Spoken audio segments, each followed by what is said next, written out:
This paper focuses on what we're calling social responsibility in fisheries. We think consumers want to know not only that their fish are fished sustainably, but they're fished in a way that respects human rights and equality and equity and other issues along those lines. This paper is critically needed now because we have been working on environmental aspects of fisheries and aquaculture sustainability for over 2 decades now. But the aspect of social responsibility has been largely ignored.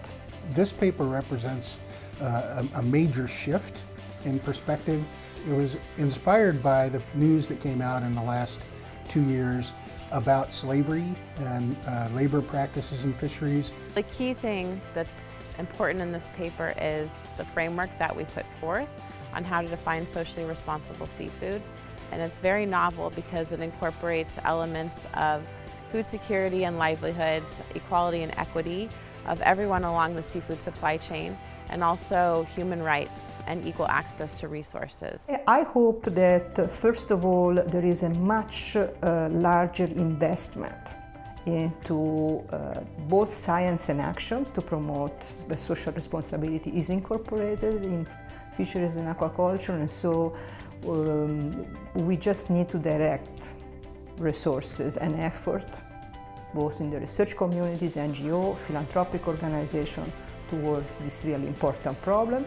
This paper is really relevant to a whole number of sectors, aside from scientists, the business side, also governments, NGOs, and other practitioners, anyone who's essentially trying to make change on the water and fisheries. The paper will come out right before 2 key meetings. One is the United Nations Oceans meeting, where nations will be getting together and talking about fisheries and other oceans policies issues.